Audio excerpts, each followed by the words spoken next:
A third Dentsu McGarryBowen employee reports Kelly-Losko for discrimination directly to CFO Christine Moore. If you missed the prior episodes, the first employee reported her for violating the Americans with Disabilities Act by using his application as a scapegoat because it's, in quote, too hard to fire regard, end quote, swap the G for a T. The second employee reported her for racial discrimination for passing over black and brown employees for promotions because of their accents. The third detailed her experience in the letter she wrote to the CFO, which she forwarded to me, which I'm about to read to you in full with notes. But before we get to that, I'd just like to point out that after Kelly-Losko petitioned to have my videos removed from YouTube based on violations of privacy concerns, YouTube refused because New York State only requires one-party consent to be recorded, and whistleblower reports are of public interest, and I'm just listing facts. Kelly-Losko then proceeded to scrub Dentsu McGarryBowen from her LinkedIn profile, so I'd just like to point out that this is indeed the same Kelly Cunningham-Losko that is currently global CFO at the Oliver Agency.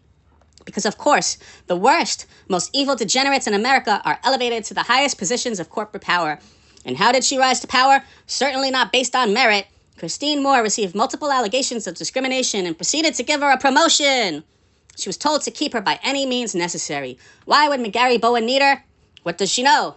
I don't know for sure, but McGarryBowen co-founder Gordon Bowen was accused by multiple witnesses in lawsuits of being the Punisher in a Utah sex cult abuse case. Don't believe me? Just Google it.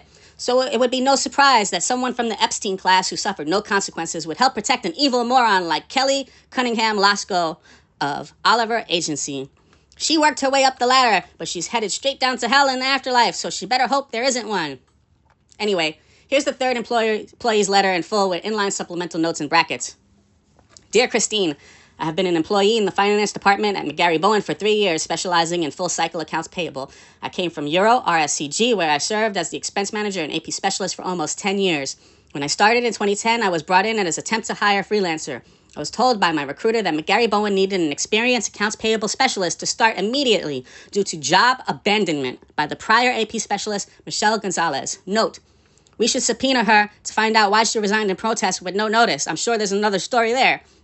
During my first week filling in for Michelle, I mastered the entire AP process and cleaned up all of the past due accounts and data entry. My direct supervisor, then staff accountant Rajdeep Sangha, was extremely impressed, and within a month I was offered a full-time position. As time progressed, I was given additional responsibilities, including processing the fixed assets, prepaid, and technology invoices. With each additional responsibility given me, Raj would always review my work to ensure that there weren't any errors given the importance and sensitive nature of these invoices. Raj reviewed work specifically because of the sensitive nature. From then on, until late 2012, when Raj left McGarryBowen, it was business as usual and no issues were ever brought to my attention about the GL coding. Raj, who had been promoted from staff accountant to assistant controller and then director of accounting, was replaced by assistant controller Melissa Savino. One of the major responsibilities Melissa took from Raj was the month-end close, and over time I noticed a stark difference in their approaches. For example, Raj would have the close done within 5 days, whereas to date, Melissa still struggles to meet her deadlines when completing the close and reporting numbers to Dentsu. In my view, this is due to lack of time management skills and prioritizing. I would always furnish Raj with copies of all the documents she needed to close the system, and she rarely had any issues with the coding on these invoices. If the coding raised any red flags, she came to me right away and I made adjustments as necessary. By contrast, Melissa continued to initial and approve all of the AP checks for over a year and never approached me about the fixed assets or any discrepancies with the GL coding. In recent months, these particular invoices have come under increased scrutiny. There have been several instances where Melissa has approached me with questions regarding coding and asked why I coded to a particular GL account. In each case, I referred to my notes from Raj. Today, Melissa and I were called into Controller Marsha Garber's office at 2:30 p.m. for a meeting where I was informed that auditors have noticed several AP coding errors, discrepancies on the fixed assets, technology supplies, and prepaid invoices. And for that reason, they would have to end my employment at McGarryBowen. As I have illustrated, I am a professional and any number of people can vouch for my accuracy, customer service, attention to detail, and experience. The fact that this issue escalated so quickly to my termination does not sit well with me, and this only confirms suspicions I have long harbored about management in the finance department. Marshall is the root of the problem. Kelly is merely the enforcer. The morale in the department is and will always be low because of the both of them. Their derogatory statements, belittlement of their staff members, unprofessionalism has to end. I was never informed or given any type of verbal or written warning regarding my job role, so it's a bit suspicious and unfair that I was let go. I was told that the auditors found issues with my work. If there were any issues, why wasn't this brought to my attention by my direct supervisor? The termination of my employment at McGarryBowen has nothing to do with my work ethic, but simply because Marshall and Kelly personally do not like me, and after Raj left, it became very apparent. So many great people have left the company because of their continued antics. I have witnessed their unprofessional behavior on many different occasions, and this cannot continue to happen. Shortly after Raj left, myself and Evelyn Ado, another AP specialist, approached Kelly about advancement opportunities within the finance department. She advised us that we should grab the bull by its horns, and the agency is in need of a travel agency to book the travel for McGarryBowen employees. Kelly told us both that if we complete this project, she would make sure that we were promoted, and she would discuss with senior management about getting us both substantial raises. Immediately after leaving her office, I got on the phone right away and contacted some colleagues in travel business. I picked out 5 companies, and we narrowed down the search to the top 3 travel companies to suit our business needs. Ovation Travel and Journey Corp were the 2 finalists, and both came in for several interviews. Both Evelyn and I were extremely excited because we felt that we were working on this huge project that would benefit the entire agency, not to mention it would be a huge accomplishment on our part. Months went by. We consistently asked Melissa what was going on with the project, and she mentioned that the decision and proposal was on Kelly's desk and she will need to make the final decision. After not hearing any decision back from Kelly, we approached her again to follow up about our previous grab the bull by the horns talk. Kelly informed us that if we were interested in a raise or promotion, that we needed to speak to Melissa.